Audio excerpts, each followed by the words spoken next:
Roland Disc, step away from the crew lane. On what grounds? What exactly are you claiming happened to counterfeit cash move through your cockpit? A bag being in my possession does not prove I knew what was inside it. This operation had been in the works for nearly a year. Roland Disc walked right into it. After 22 years in the cockpit, his career and his freedom end in the next few seconds. The monitored handoff after your destination arrival. That still proves nothing, and I think you know it. You're reaching before you understand the facts. He never got the chance to walk back to his crew car. Within 20 minutes, Secret Service agents would have his cockpit bag spread across the hood of an unmarked SUV in the lower deck of the parking garage. Within 3 hours, they would have his laptop, his hotel room key, and a thumb drive labeled Rotations 22 to 23, containing the entire operational schedule. $2.1 million in counterfeit U.S. currency moved across 22 months. 37 handoffs the Secret Service eventually reconstructed. And the one Captain Roland Disc performed that afternoon, executed with the practiced smoothness of repetition, was the only one that mattered. It was the one they filmed. Before we go any further, I want to ask you something. When you walk through an airport, who do you trust the most? The TSA officer at the bag belt, or the pilot in the 4 stripes walking past the crew line without breaking stride? Drop your honest answer in the comments. And if you are new here, hit subscribe. We cover the cases where that trust gets sold off piece by piece, and the body cam does not lie. Roland Edward Disc was born in Wichita, Kansas, in October of 1971.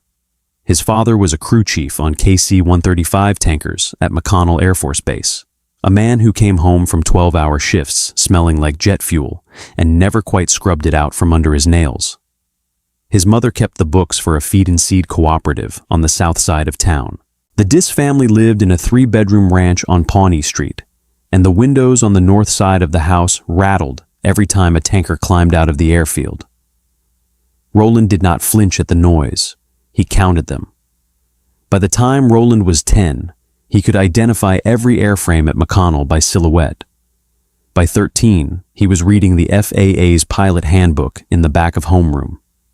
He joined Civil Air Patrol at 14, earned his solo glider rating at 16 before he could legally drive a car, and finished Wichita Heights High School in 1989 with a single-minded plan that he had been writing into spiral notebooks since the 5th grade. The notebooks all said the same thing on the inside cover. Captain, Major Airline, 4 stripes. He attended Embry-Riddle Aeronautical University in Daytona Beach on a combination of scholarships, his father's GI Bill transfer, and a job loading freight at the campus airport at 4 in the morning, 4 days a week. He graduated in 1993 with a commercial multi-engine instrument rating and 540 logged hours. His first job out of school paid $18,000 a year flying canceled checks for a regional bank network out of a tin-roofed hangar in Lakeland, Florida. He flew canceled checks for 2 years, then auto parts, then medical specimens between regional hospitals. He logged hours the way men of his generation logged them, in cold cockpits at airports without towers, sleeping in flight planning rooms between rotations, eating gas station hot dogs at 3 in the morning. By 1998, he had built enough multi-engine time to qualify for a regional turboprop operator out of Memphis. In November of 2001, 2 months after September 11th, in a hiring freeze that had broken every aviation career around him, he was hired by Northwind Regional Air. Northwind was a contract carrier flying ERJ 145s and CRJ 200s for a major U.S. airline, operating regional routes connecting the central and southern United States from hubs in Memphis, Dallas-Fort Worth, and Atlanta. Roland was assigned to the Memphis base. He upgraded to captain in 2008. His check airman evaluations over the next 7 years used phrases that recurred in performance review after performance review. Exceptional situational awareness, exemplary professional bearing, demonstrates the operational discipline expected of senior leadership in the line-flying environment. In 2015, he was promoted to check captain, a senior role in which he flew normal line rotations, but was qualified to administer recurrent training and line checks to other captains. He was, by every measure that the airline tracked, one of the most reputable pilots in the fleet. His personal life was less linear. He married his college girlfriend in 1995 Their daughter Haley was born in 1999. The marriage ended in 2010 in a divorce that took 18 months and emptied a 401k he had spent a decade building. He remarried in 2014. Linda Voss, a hospital chaplain at Methodist North in Memphis, a quiet woman 2 years older than him, who had buried her first husband to a heart attack in 2009. They bought a 4-bedroom house on a cul-de-sac in Collierville, Tennessee. By 2020, he was carrying 3 financial weights.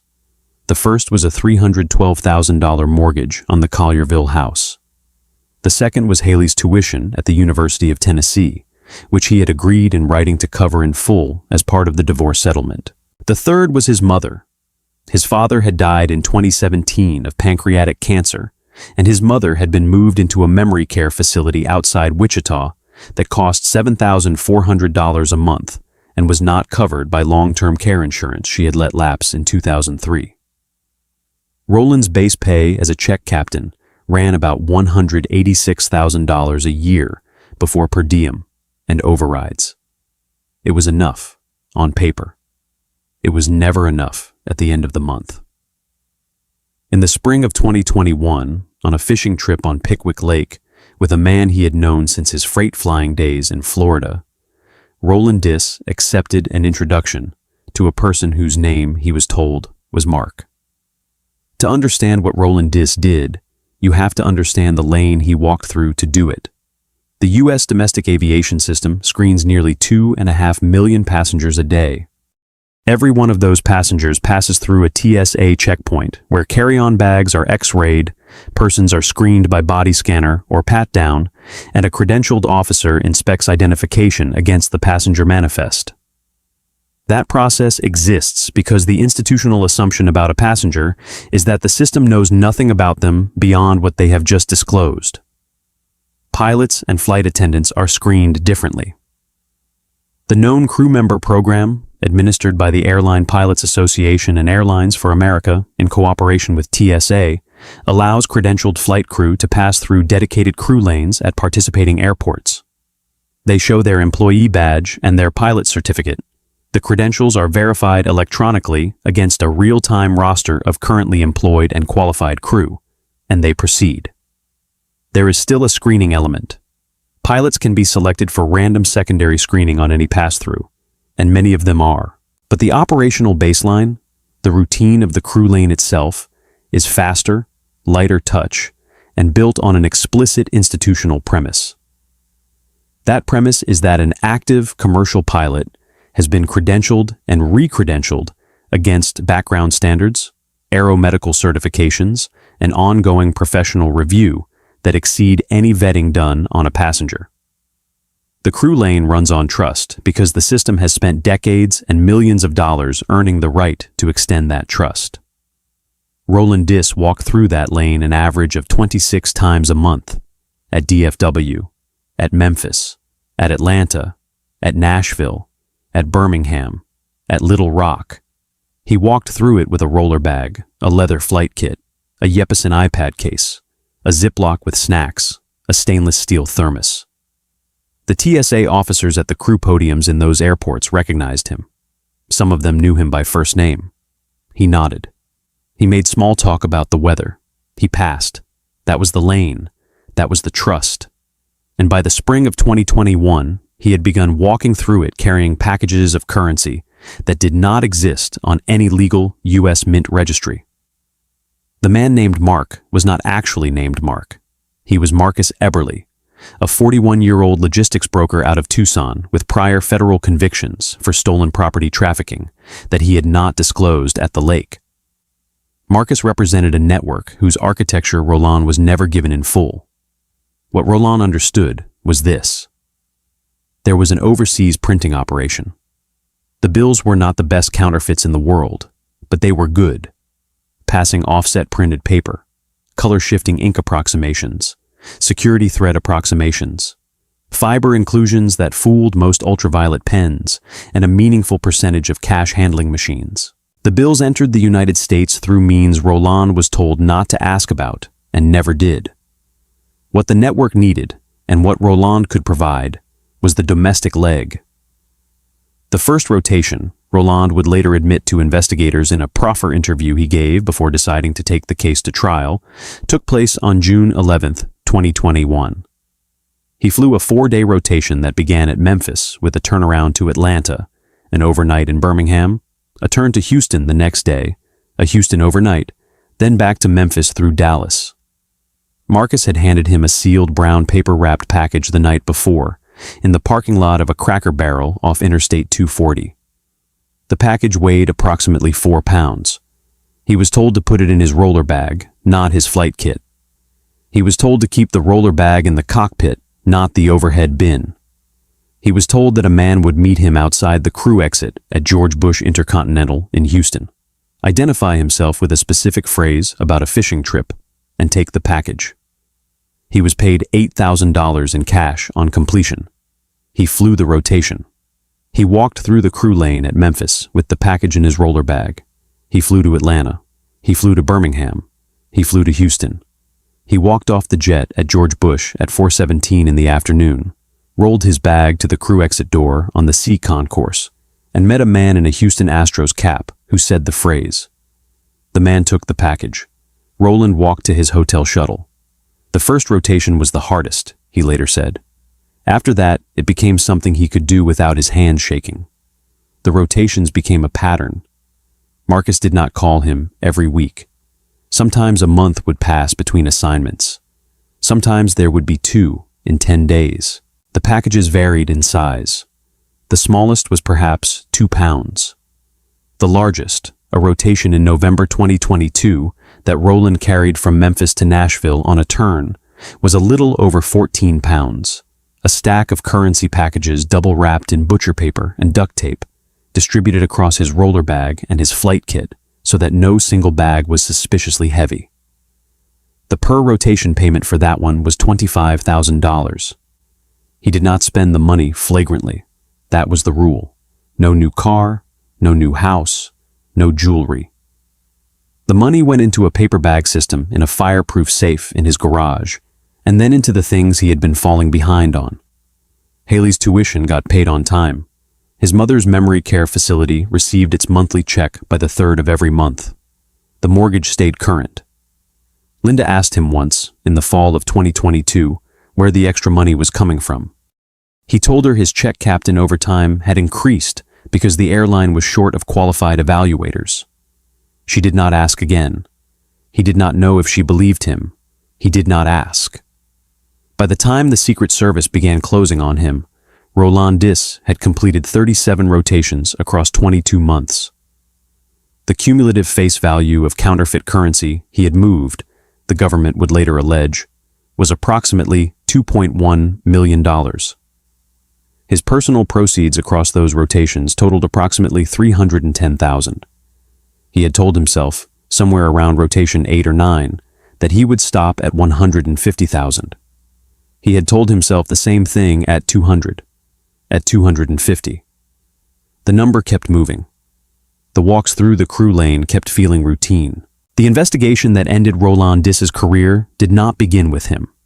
It began with a counterfeit currency surge that retail forensic specialists at the U.S. Secret Service had been tracking since the late summer of 2022.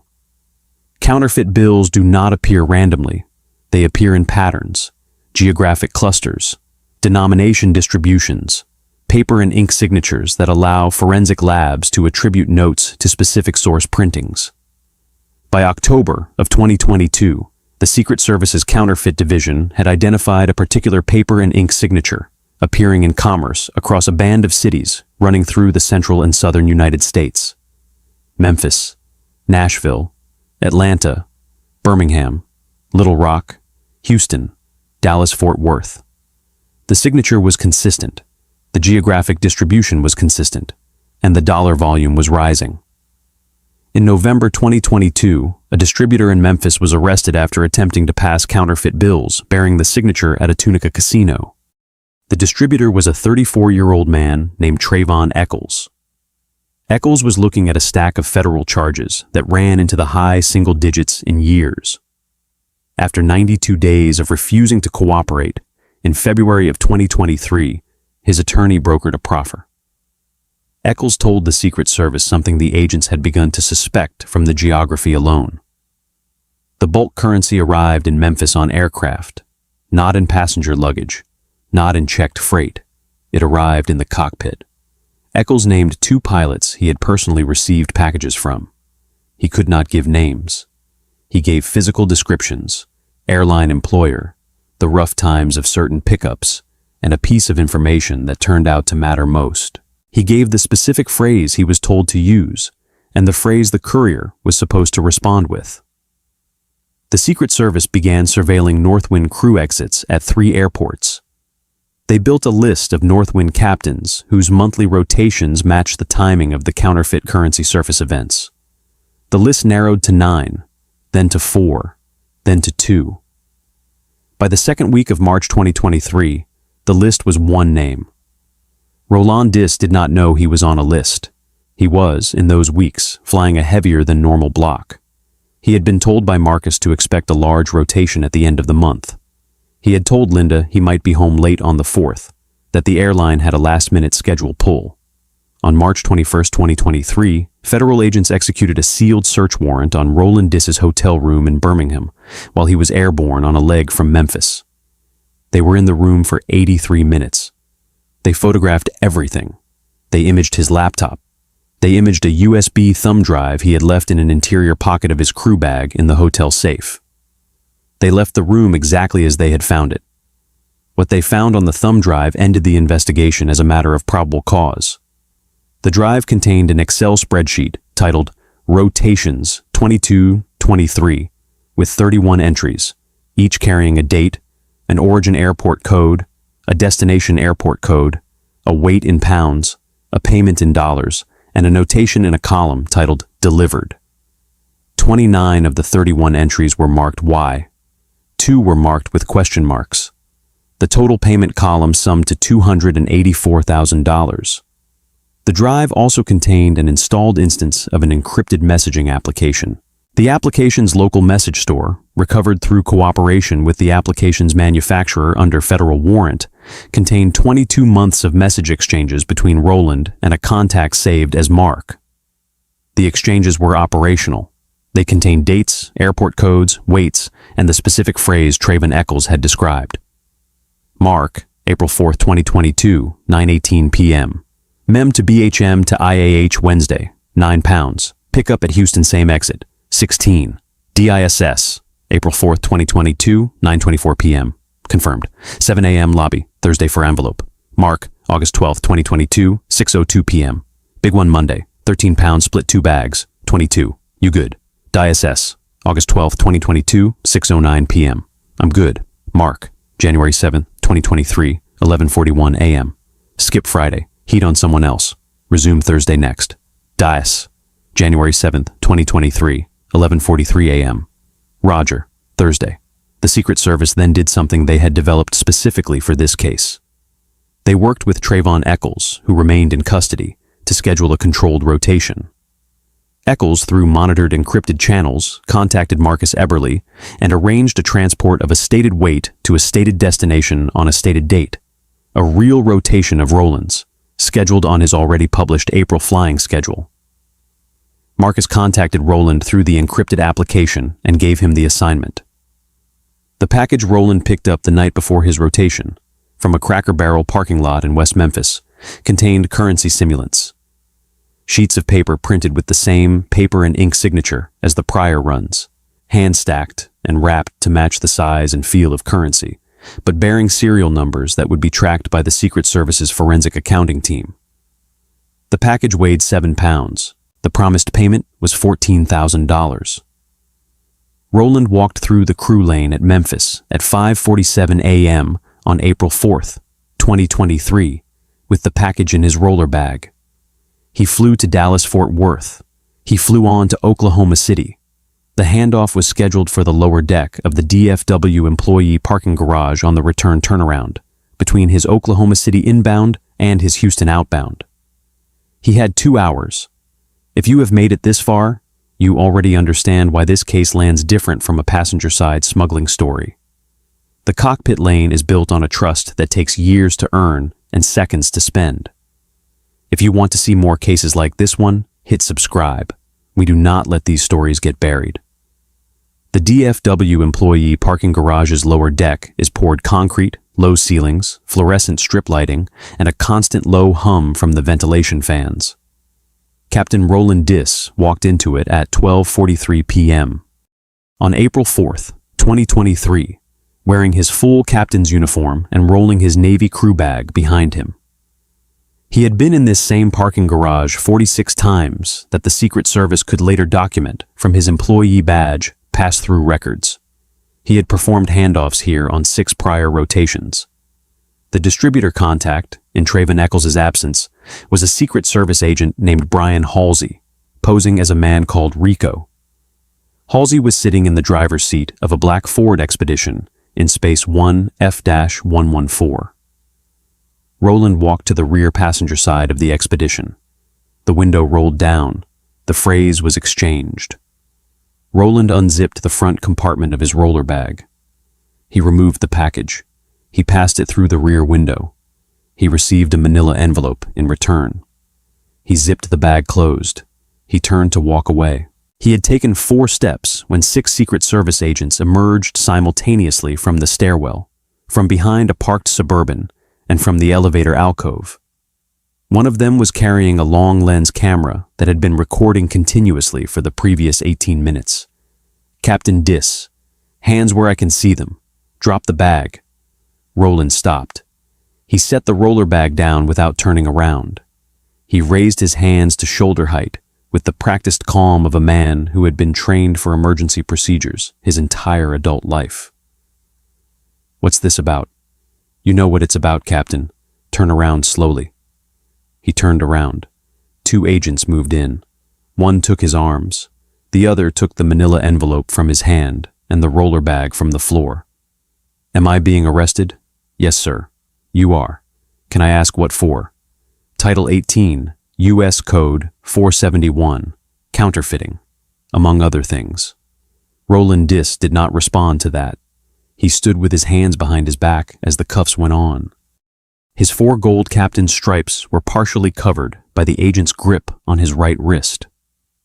He looked at the cement floor. He looked at the agent in front of him. He said one more thing before he asked for an attorney. "I want to call my wife." He was told he would be able to make a phone call at the federal building. He was walked out of the garage in handcuffs, still in his uniform, his cap left behind on the roof of the Expedition, where one of the agents had set it down. The Northwind ERJ-145. He was scheduled to captain on the outbound to Houston at 3:05 p.m., would depart that afternoon with a reserve captain in the left seat, 68 minutes late, with no announcement made to the passengers regarding the reason for the delay. Captain Roland Diss was charged on April 5th, 2023, in the U.S. District Court for the Northern District of Texas, with a 6-count federal indictment. Count 1 alleged manufacture and possession of counterfeit obligations under 18 U.S.C. Section 471. Count 2 alleged passing and uttering counterfeit obligations under 18 U.S.C. Section 472. Count 3 alleged conspiracy to traffic in counterfeit currency under 18 U.S.C. Section 371. Counts 4 and 5 alleged wire fraud in connection with the encrypted communications used to coordinate rotations. Count 6 was a sentencing enhancement allegation, charging that he had used his position in air transportation to facilitate the offense. He was held without bond pending a detention hearing. At that hearing, on April 11th, 2023, the government argued for continued detention on the basis of flight risk. Roland held a current passport, a valid pilot certificate at the time of arrest, and operational familiarity with every commercial airport in the central United States. The defense, represented by a Dallas-based federal defense attorney named Catherine Pell, argued that Roland was a 52-year-old man with deep community ties, a stable second marriage, an adult daughter in college, and an elderly mother in memory care, and that he had no prior criminal history of any kind. The magistrate granted release on a $400,000 bond secured by the Collierville house, with conditions that included surrender of passport, surrender of pilot certificate to the FAA, electronic monitoring, and a prohibition on entering any airport secured area for any purpose. Northwind Regional Air terminated Roland Diss's employment on April 6, 2023, one day after the indictment was unsealed. The FAA issued an emergency order of revocation of his airline transport pilot certificate on April 12, 2023, citing 14 CFR Section 61.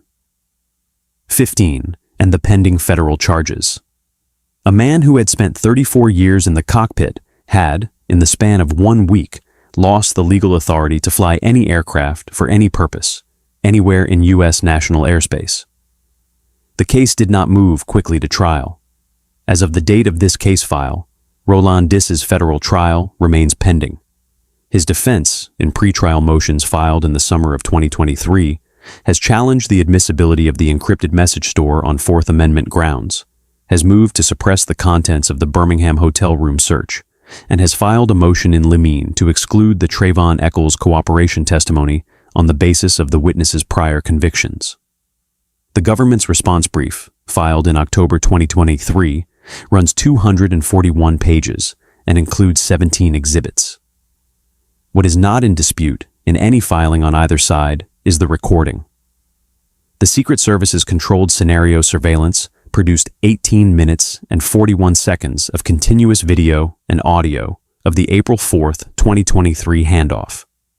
Roland Diss, in his captain's uniform, walking into the lower deck of the DFW employee parking garage. Roland Diss, exchanging the prearranged phrase with a man he believed to be a counterfeit currency distributor. Roland Diss, removing a sealed paper-wrapped package from the front compartment of his crew bag and passing it through the rear passenger window of an SUV. Roland Diss, receiving a manila envelope in return. Roland Diss, zipping his bag closed and turning to walk away. The exchange itself, from the moment he set the bag down to the moment he zipped it closed, took 11 seconds. The Secret Service investigators would later say in the unsealed affidavit that the practiced smoothness of those 11 seconds was, for the prosecution's purposes, more evidentiarily significant than any single piece of paper they had recovered from the thumb drive. A first handoff, they wrote, looks different. A first handoff has hesitation in it. The handoff on the video had none. His attorney, in a press statement issued the week of the arraignment, said that her client maintains his innocence and that the government's case rests on inferences from a single transaction that should not be permitted to characterize his 34-year aviation career. The U.S. Attorney's Office declined to comment beyond the indictment. In the meantime, Roland Diss waits.